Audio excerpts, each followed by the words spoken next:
cover how to set up the BGAN Explorer 710 along with the Sonim RDK.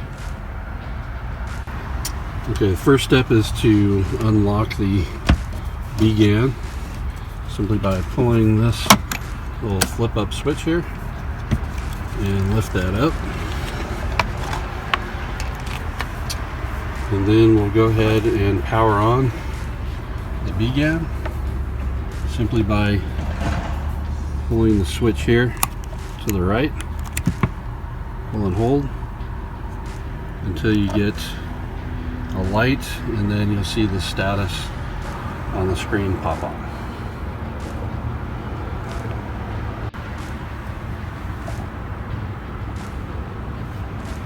And then you'll want to face the BGAN to the south and west to get a signal.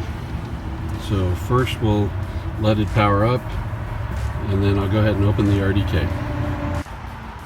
Okay, with the BGAN finally powered up, we'll go ahead and tune it. You can tune it by pointing it to the southwestern sky, and as you tune in, we just keep slowly turning it until we get a good solid tone.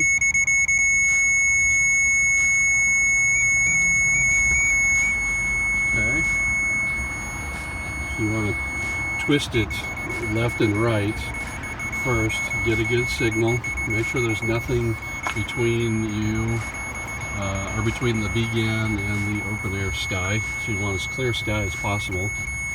And then once you get it tuned left or right, then you can start moving it up and down.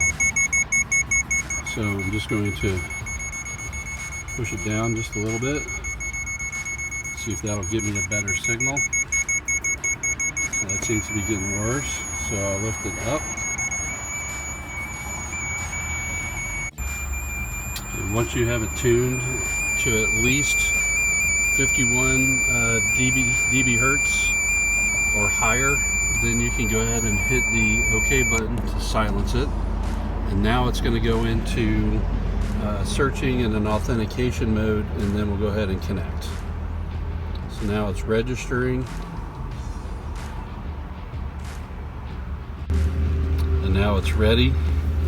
So now we just need to simply plug in our Ethernet cable to the BGAN and the RDK. Alright, here's the RDK. Just opened it up, so I've got the charging cable here. I'm just going to put that aside.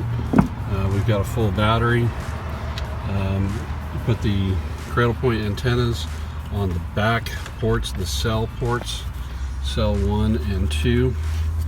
And then in the front, you'll have the Wi-Fi antennas, Wi-Fi 1 and 2. So make sure those are on and secure and pointing upward. The phones will typically be stored in this storage location here. So we'll unscrew these, and there's our phones. Could be 2, could be 4 phones. This case will hold 4 phones, and we go ahead and put them in the charger. And now we're ready to power it on. So we power it on simply by pushing the power button. So that'll go ahead and boot up. And essentially we're looking for, on the cellular modem screen here, we're looking for the run to light up. That means the cradle point router is on and up and running, and then the cell light will turn green once it has a cellular connection. The satellite, the red light, will turn red if there is no cellular service and you have the satellite connection hooked up.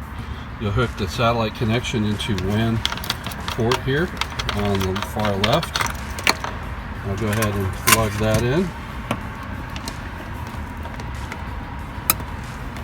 And I'm going to run this over to the BGAN. Alright, so on the BGAN I need to plug in my Ethernet cable, but I don't want to be in front of the panel here. So It's going to tell you that the warning sticker on the front there says to stay back at least 1 meter so you don't get radiated. So I'm going to step out of the way and come over to the other side here where my LAN ports are, and I can see there's just a flip up little tab here to expose my LAN ports, and I can plug into LAN port 1 or 2, doesn't matter which one I plug into. So I'm going to go ahead and plug that in. Okay, now I have my LAN ports plugged in there. Again, it's going back into the RDK, into the WAN port, and you can see I've got a satellite connection established. Now I go back to the BGAN, and I can see that I'm connected, and there's my data starting to flow.